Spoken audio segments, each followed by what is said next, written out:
Hi, welcome to another episode of Think and Link series. I'm your host, Srinivasan. And today I'm going to talk about Generation Z, or what is normally called in a layman's term as Generation Z, from a marketing perspective. So, what we are going to do is we'll first explore what Generation Z means. Who are they? How do they behave? What are their tastes and preferences? What are their ideologies? All these questions that are foremost in the mind of the marketeers.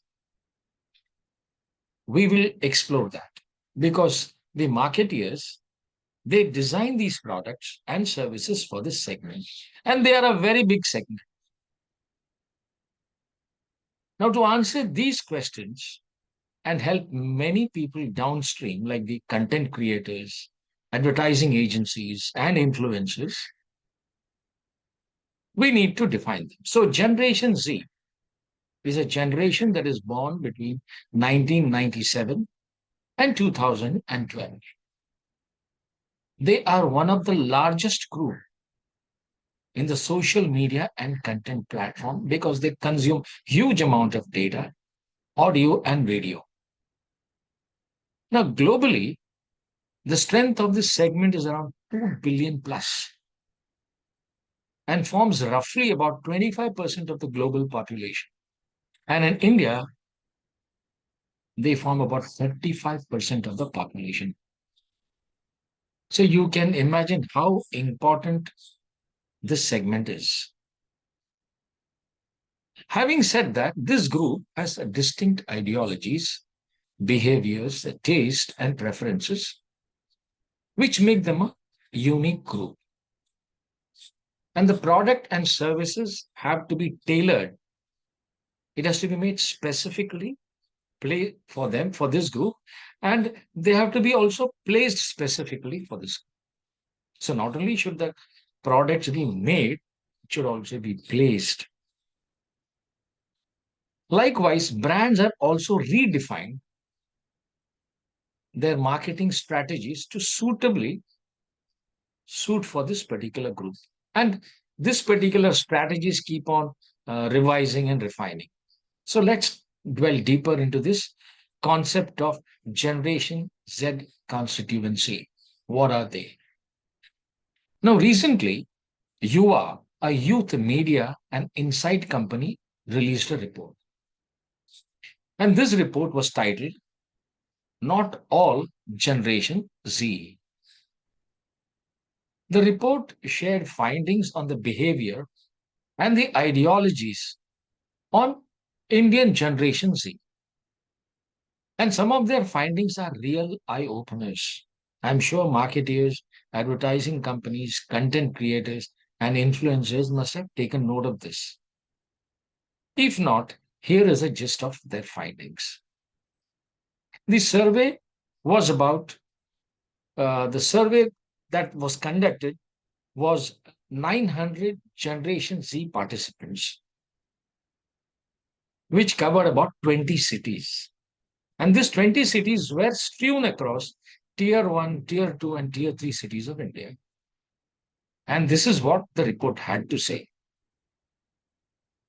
Indian Generation Z are 50% more likely to buy a product based on their friend's recommendation. I repeat, friend's recommendation rather than the influencer's prodding or celebrity endorsements. Very important thing. 71% of Generation Z shoppers prefer brands that are environment friendly. So there is hyper awareness and concern for climate change. Okay.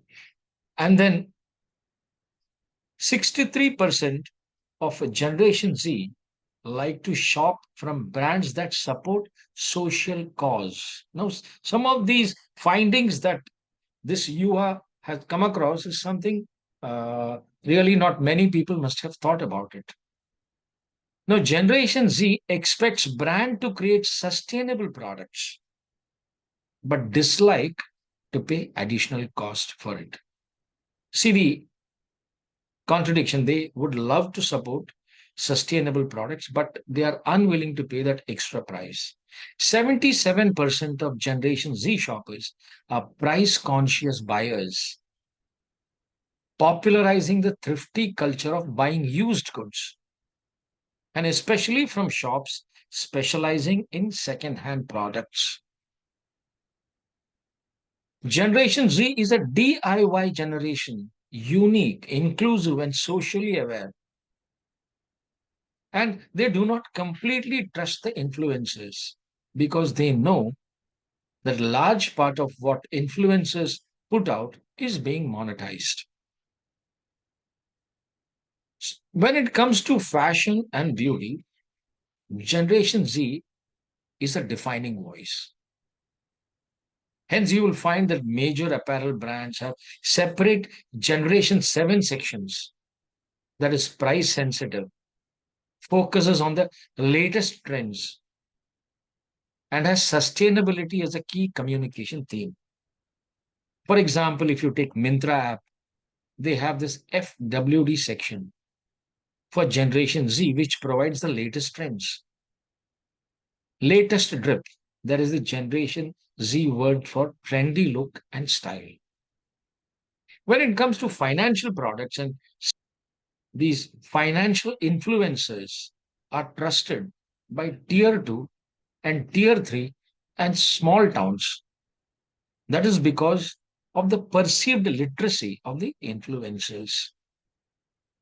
When it comes to films, Generation Z places a good trailer above factors such as cast and marketing to decide whether to watch a movie or a show. Another popular misconception about more women watching rom coms, that is, romantic comedies, it's wrong.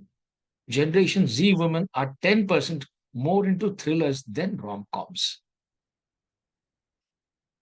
So these are the findings of this particular survey by Yuva. So to wrap this entire thing, let me just quickly run you through what Generation Z are all about. They are price conscious. They prefer brands that support social cause. They are a DIY generation. They expect brands to create sustainable products but are unwilling to pay additional price for it. They are thrifty. They also go for used goods, especially from shops specializing the used goods. They are more likely to buy a product on a friend's recommendation rather than recommendations from influencers or celebrity endorsements.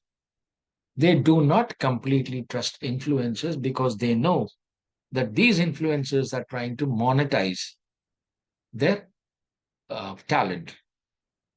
Yes, there are some exceptions, of course, when we spoke about the financial product sellers or financial product influencers. Of course, they have a certain level of credibility, especially in tier 2, tier 3, and small towns.